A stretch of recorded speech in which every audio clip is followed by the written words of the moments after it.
Welcome to Big Blend Radio's Toast to the Arts Show, where we celebrate books, music, visual, and the performing arts. Welcome, everyone. Today, I'm really excited about this show. This is a show that Barbara Redding and I have talked about over the last month or so, and both got super excited about it. She is talking about her literary day trip to Karen Blixen's Museum and Hamlet's Castle, both in Denmark, both accessible from an awesome train ride. I can't wait about this. It is October, and it's National Book Month, so it's even more perfect to talk about these two amazing writers, Shakespeare and Karen Blixen. So welcome back to the show, Barbara. How are you? I'm good. Thank you, Lisa. Good to be here.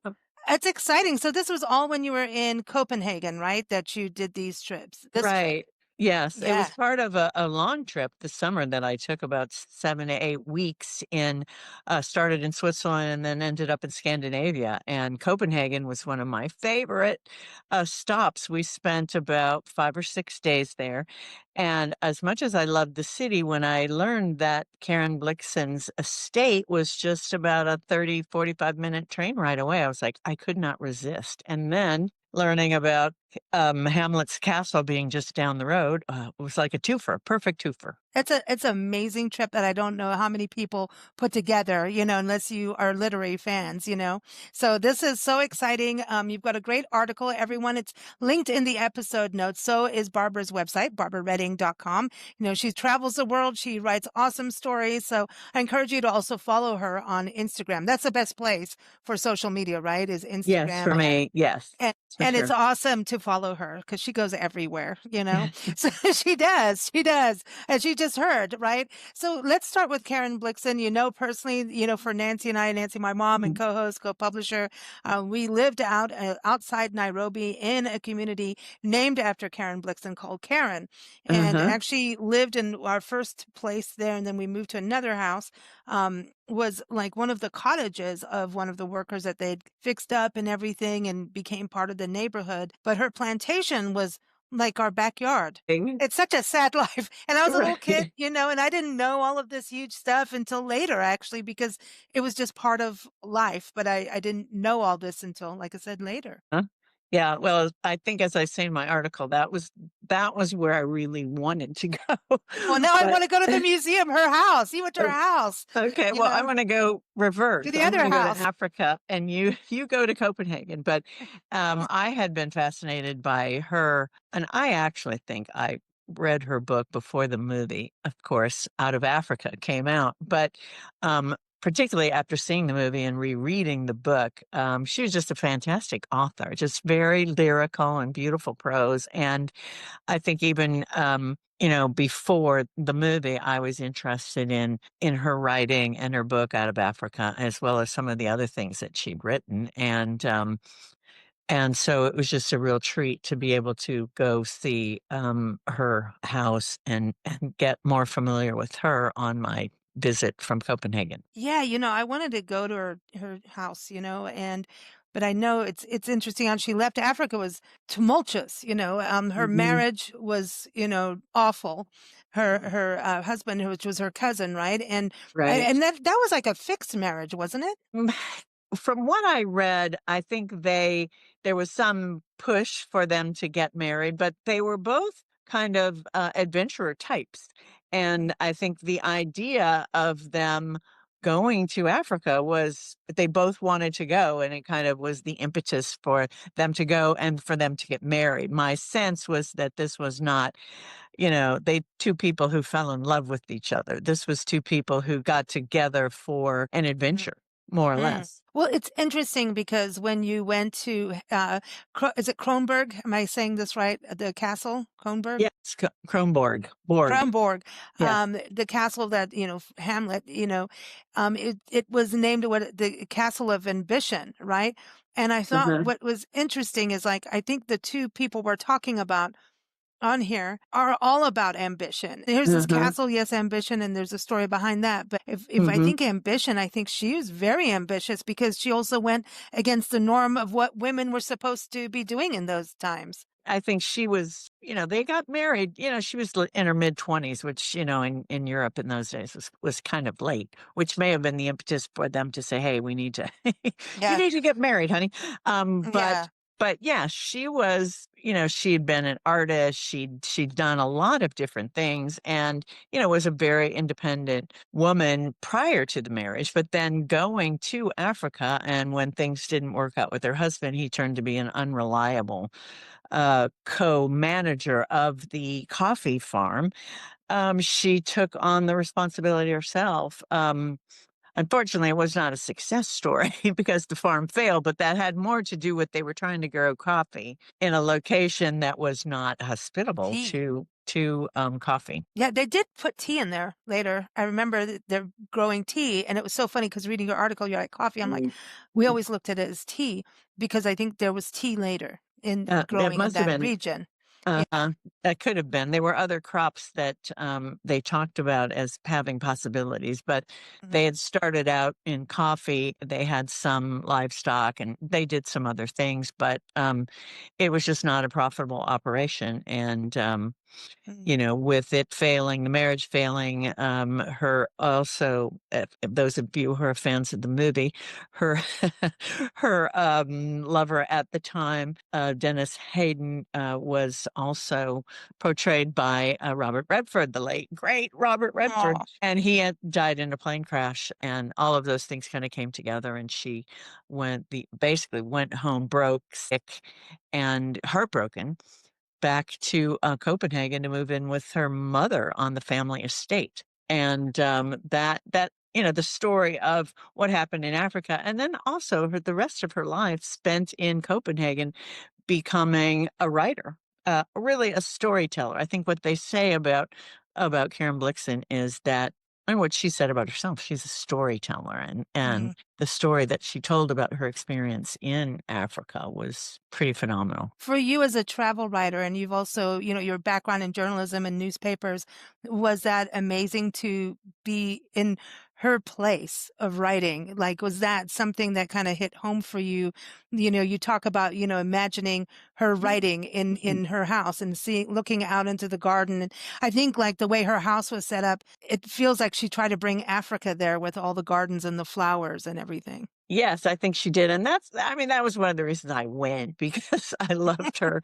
I loved her writing, and she was just a real interesting woman in terms of, what she did on her own and that she had multiple interests. I mean, she added a bird sanctuary, made paths through the property and planted this amazing, we got to walk through the property and there orchards and trees and, benches where you could sit down. So it was just kind of an immersive experience that had to do with her, but also had to do with her many interests that Mm. I think, she lived a very rich and adventurous life. So I think even if you're a non-writer, you would be attracted to her personality and to the property. I think you could, even without even reading her, you would love the estate. It's just so beautiful. And you said that when you got there, it's like a trek in. So you get to do a nice walk through the gardens to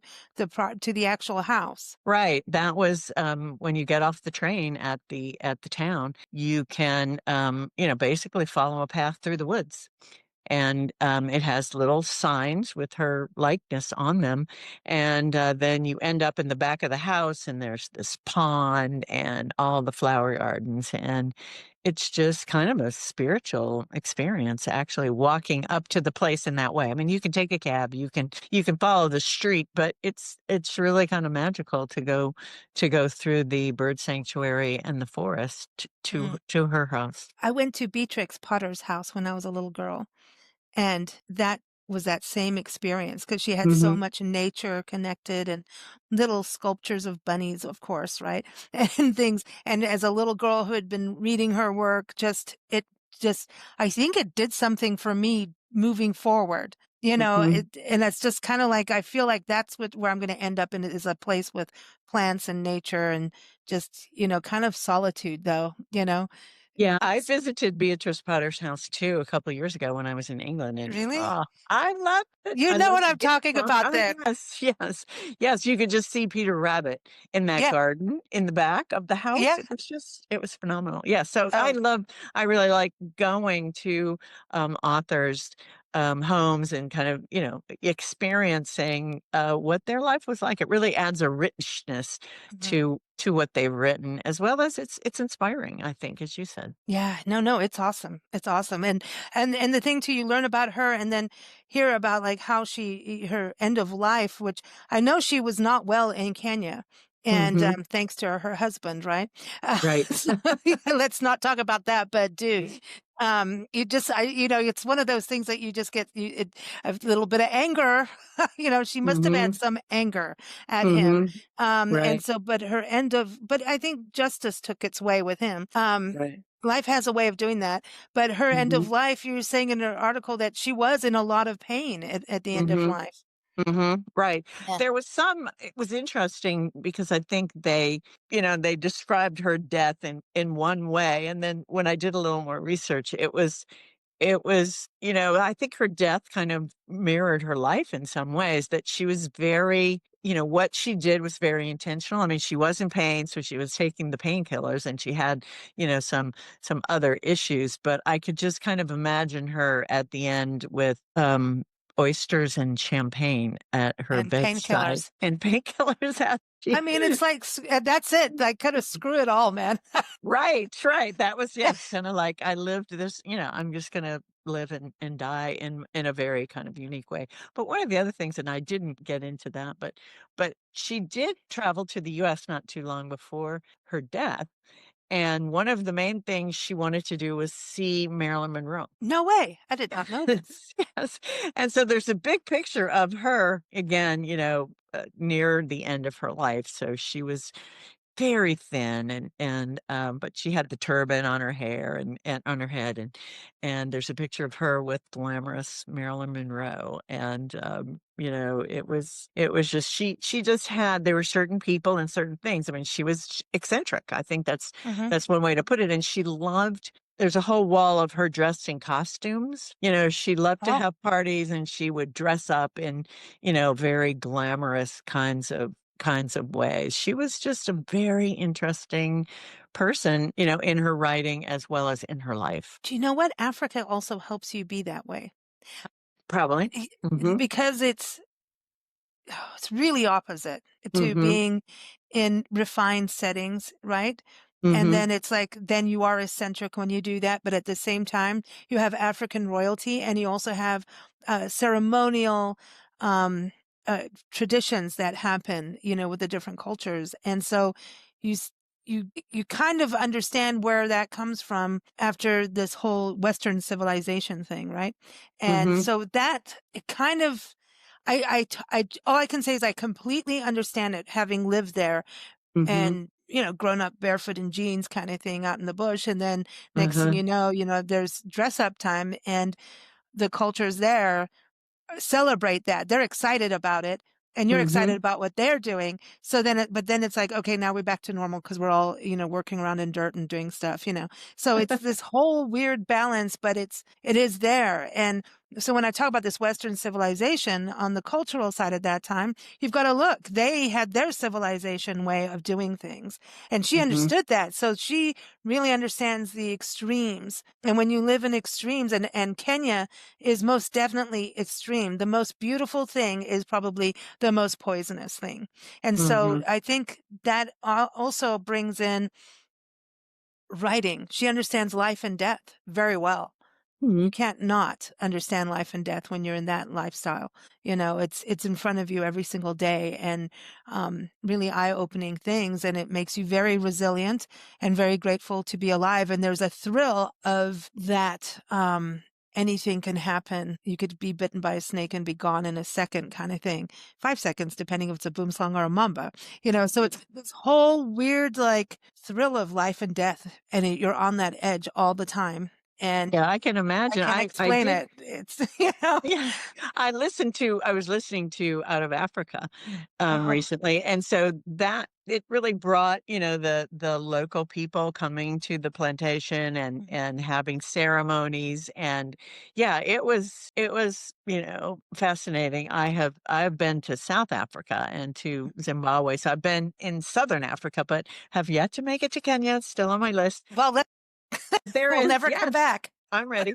But there's such a richness to, I think, the cultures of Africa. And as you said, I think that on my sense in kind of reading her books and visiting her home is that she continued to love and cherish that experience, and I think learned a lot from, living there, getting to know the local people, and she was not one again, this is the British colonial times, so, a lot of not great things happened, particularly to the locals that, their land was usurped and some things like that, but as a woman and doing what she was doing, she was very interested in the local culture and getting to know the people. And I think was not an aristocrat who hid away in her plantation house and refused to interact with people. I mean, she went out and helped people in various situations. I think in some cases they called her the doctor because she, ministered to the people who were sick. So it was, yeah, I don't think she ever forgot or got over the richness of that experience and the impact it had on her life. All right, so I wanted to ask about that train ride going up there, and we'll get to the castle, Kronborg, Borg. We'll get to that. But the train ride from Copenhagen, were you using this pass that you have for Copenhagen? Yes, it was great. The Copenhagen Pass basically allows you to do a lot of day trips as well as you get into all the museums free. It is really a Oh, very valuable card to have. And that's when I was like, when I found out that I could take the train and get into the museum and then go on from there to Kronborg Castle, I was like, what a deal. I got to do this. So we dedicated a day and it was perfect. We were staying a little bit outside of the city, but on the regular train route. So we took it to the main train station in Copenhagen, found what they called the coastal route. It runs like every 30 minutes. It was amazing. So we hopped on the next train.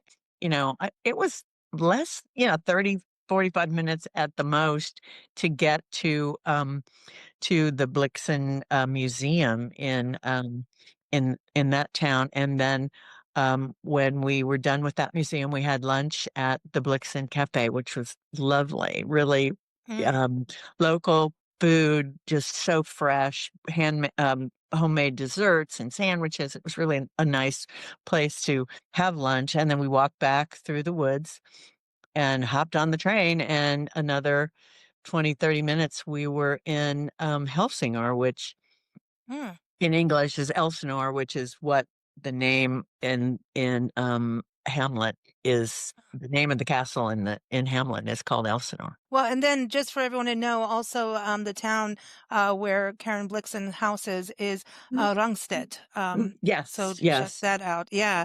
Or say ja now. I'm going to go to Afrikaans on you, even though it's kind of a form of Dutch. It Uh-huh. just kind of gets me there. But Kronborg, so the castle. So this is like overlooking. Is this like a harbor, right? In a way.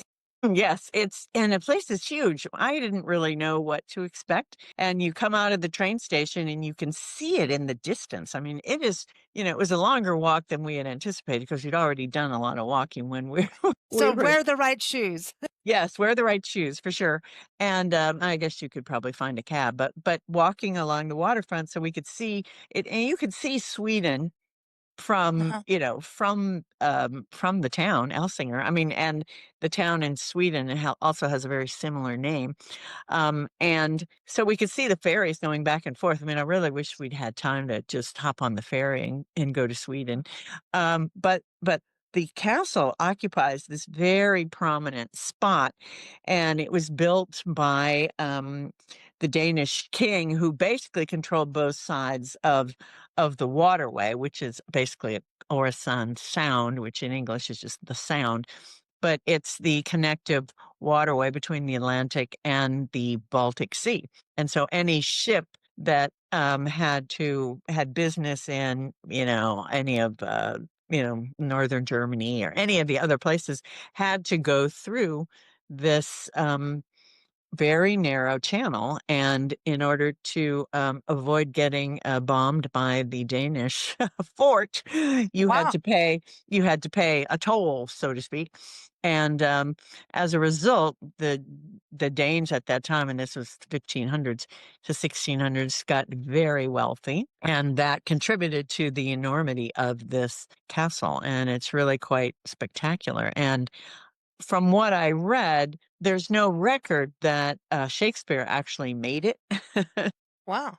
to the castle, but apparently it was kind of big news in those days about how rich the Danes were getting because of their control of this waterway.